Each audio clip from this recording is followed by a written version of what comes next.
Good morning student. आज की class में हम लोग बात करेंगे Brønsted-lorry concept acids and base के बारे में। ब्रॉन्स्टेड और लॉरी ने मिलकर एसिड और बेस को डिफाइन करने का एक नया थ्योरी प्रोड्यूस किया इन द ईयर 1923। और ये थ्योरी क्या था? एसिड वैसे सब्सटेंस को कहा गया जो H+ आयन या प्रोटॉन को डोनेट करता है, और बेस वैसे सब्सटेंस को कहा गया जो H+ आयन या प्रोटॉन को एक्सेप्ट करता है। जिसका सिंपल मीनिंग ये है कि प्रत्येक एसिड बेस रिएक्शन में प्रोटॉन का ट्रांसफ़र होता है।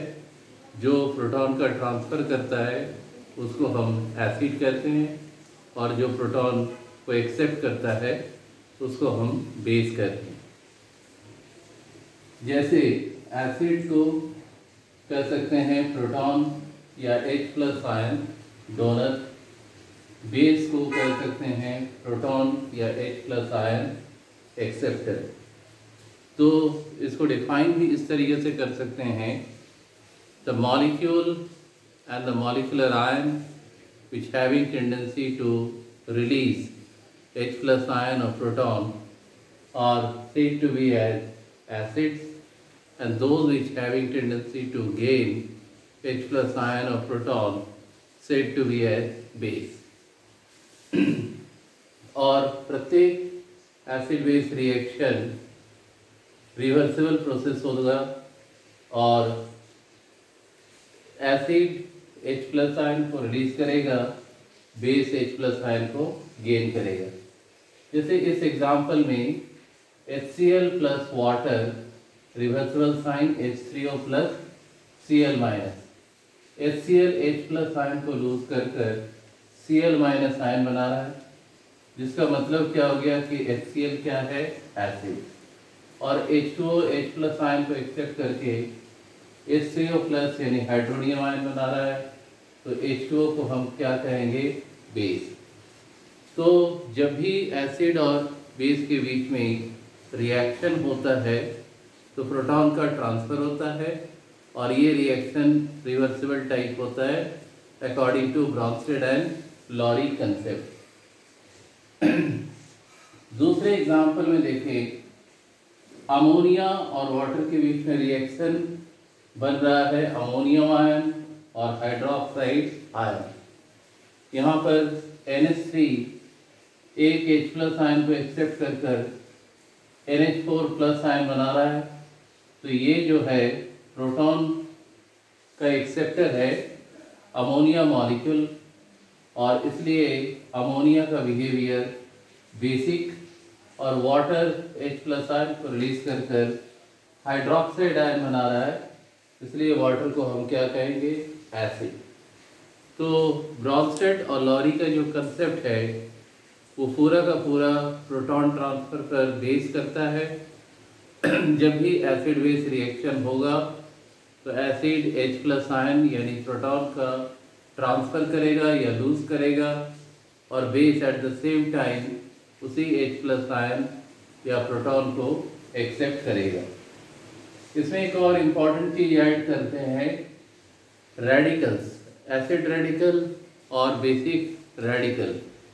जितने भी कैटायंस हैं they are the example of basic radical, and all anions are the example of acid radical. एक और यहाँ पर टर्म हम लोग यूज़ करेंगे, एम्फीप्रोटिक बिहेवियर या एम्फोटेरिक बिहेवियर।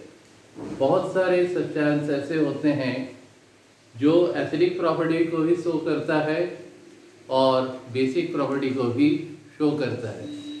ऐसे सब्सटेंस को एम्फीप्रोटिक या एम्फोटेरिक सब्सटेंस कहा जाता है। जैसे इस पहले वाले एग्जांपल में वाटर H+ आयन को एक्सेप्ट किया तो वाटर का बिहेवियर क्या है? बेस। दूसरे एग्जांपल में वाटर H+ आयन का लूज किया तो वाटर क्या हो गया? एसिड। यानी वाटर ऐसा मॉलिक्यूल है जो एसिडिक प्रॉपर्टी को भी शो करता है और बेसिक प्रॉपर्टी को भी शो करता है, इसलिए वाटर को एम्फोटेरिक सब्सटेंस कहते हैं। यहाँ तक पहले आप लोग नोट डाउन करें, फिर आगे का टॉपिक हम लोग डिस्कस करेंगे।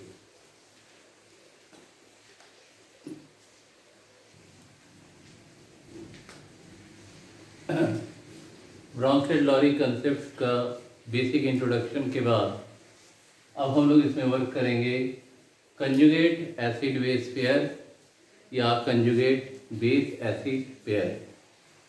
क्या है ये कंजुगेट एसिड बेस पेयर या बेस एसिड पेयर? इसको एक एग्जांपल से समझते हैं।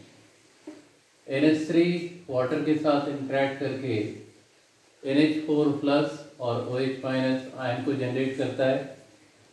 NH3H प्लस आयन को गेन कर रहा है, तभी ये NH4 प्लस यानी अमोनियम आयन को फॉर्म कर रहा है।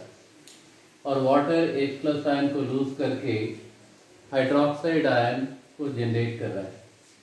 इसका मतलब है NH3 क्या है? बेस, और वाटर क्या है? एसिड। तो ये बेस 1 और वाटर को लिखेंगे एसिड 1। NH4 प्लस जो भी पॉजिटिव आयन है वो H प्लस आयन को फर्दर रिलीज कर सकता है, तो ये लिखेंगे एसिड 2। और OH माइनस आयन एक H प्लस आयन को गेन करके वाटर बना सकता है, तो इसको लिखेंगे बेस 2। ये बेस 1 एसिड 2 और एसिड 1 बेस 2 को कंजुगेट एसिड बेस पेयर और कंजुगेट बेस एसिड पेयर कर सकते हैं। जैसे NH3 और NH4 प्लस, NH3 एक H प्लस को गेन करके अमोनियम आयन बना सकता है, और अमोनियम आयन एक H प्लस को रिलीज करके अमोनिया बना सकता है। तो ये बेस 1 एसिड 2, इसको कहेंगे कंजुगेट बेस एसिड पेयर। उसी प्रकार से वाटर एक H प्लस आयन को रिलीज करके OH माइनस आयन बना सकता है, और OH माइनस आयन एक H प्लस आयन गेन करके वाटर बना सकता है। वाटर का बिहेवियर यहाँ पर क्या है? शुरू में एसिड 1 और OH माइनस चूंकि H प्लस को ले रहा है वाटर बनाने के लिए, तो ये बेस 2। ये क्या हो गया? Conjugate acid base pair. इसमें एक और इम्पॉर्टेंट टर्म है कि strong acid has weak conjugate base and weak acid has strong conjugate base। पहले इसको नोट डाउन करें, फिर हम बात करेंगे स्ट्रॉन्ग एसिड का कंजुगेट बेस किस प्रकार से वीक होता है और वीक एसिड का कंजुगेट बेस किस प्रकार से स्ट्रॉन्ग होता है।